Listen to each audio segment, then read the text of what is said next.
Vous dansez le sirtaki, vous, messieurs? Avec Eric Brunet. Je vais vous dire une chose. Tous les deux, je vous vois danser le sirtaki. Moi, je ne danse pas le sirtaki et je ne le danserai pas et je n'ai pas du tout envie de le danser ce matin. Mais pas du tout.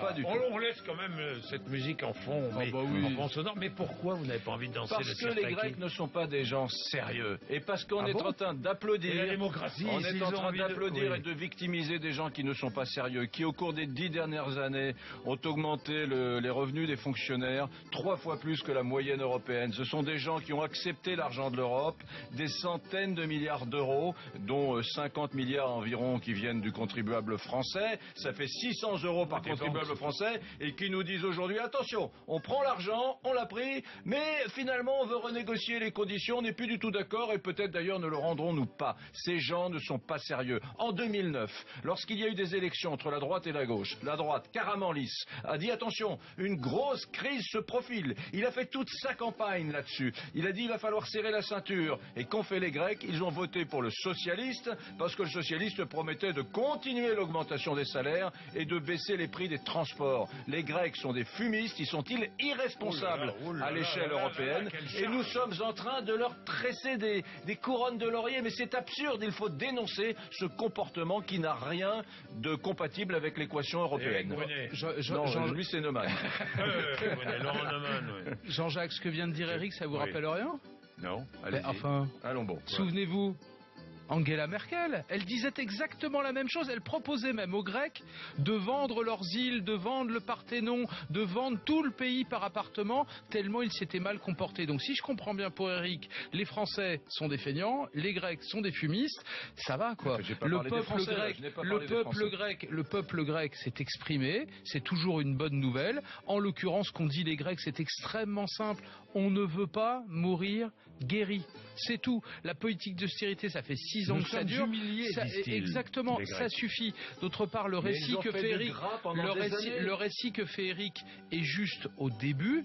La Grèce est rentrée dans l'Union européenne à la faveur d'un mensonge aidé par une banque dont on peut citer le nom qui s'appelait Goldman Sachs et qui a truqué les comptes du pays. Il faut le dire. Mais depuis 6 ans, c'est le peuple grec que l'on saigne, alors que le peuple grec, quand vous dites les Grecs, eux, ils n'y sont absolument pour rien. Mais si, ils ont voté. Non, ils ont choisi des leaders qui leur ont raconté des sornettes. Ils ont voté librement.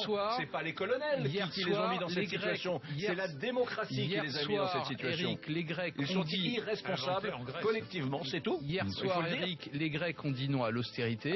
Ils ont dit non. Ils ont dit non à l'oligarchie. On a encaissé des centaines de milliards d'euros. C'est facile de dire non. Si vous m'écoutiez une seconde, je pourrais vous faire changer d'avis. Ils ont dit non à l'oligarchie et ils ont dit non aussi. J'y viens. Ils ont dit non aussi à une classe politique qu'ils jugent corrompue, droite et gauche. Après avoir encaissé l'argent, ils la jugent corrompue. Droite et gauche. Très bien. Maintenant, ce qui est intéressant, c'est ce que ça change pour nous. Est-ce que ça ouvre une brèche ou pas dans les politiques d'austérité européennes? Que va faire la France? Que va faire François Hollande? Il a une chance historique. Il faut arrêter de dire que François Hollande et Syriza, c'est pareil.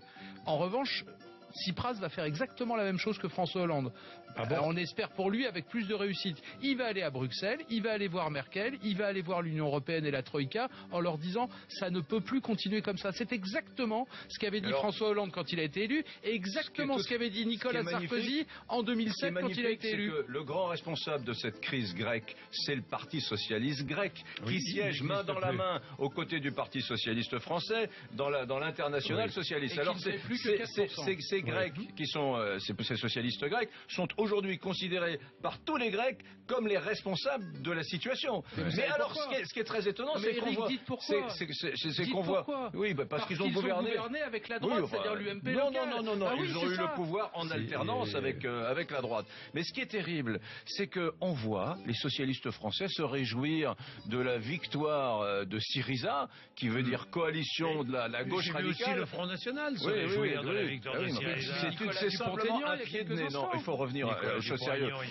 Les politiques français sont idiots. C'est idiot de faire ça. Enfin, on ne peut pas se réjouir de la victoire de Syriza. Syriza, c'est un pied de nez à la vertu budgétaire. C'est un pied de nez aux dispositifs sophistiqués que nous, Européens, avons mis en place pour aider les pays qui vont mal. Ils sont en train de nous faire un bras d'honneur et nous, c'est le syndrome de Stockholm. Nous autres Européens, nous applaudissons. C'est absurde. Quand le peuple s'exprime, c'est jamais bien, si je vous comprends bien. Il s'est exprimé un peu trop, le peuple grec, et dans tous les sens, et mal. Revenir sur ce que nous avons dit vendredi, c'est vrai, je vais apporter un rectificatif, Marine Le Pen m'a appelé, c'est vrai que nous n'avons pas précisé que la candidate du Front National dans le Doubs, qui est députée européenne, de toute façon ne pourra pas cumuler, parce qu'on ne peut pas être député européen et député national. C'est exact, elle devra choisir. Et en même temps, c'est bizarre d'avoir fait campagne pour les élections européennes et de se retrouver 6 mois plus tard dans le Doubs, mais vous avez raison, il faut le dire, il n'y aura pas cumul des mandats, parce que si elle gagne, elle devra choisir entre ces 2 mandats.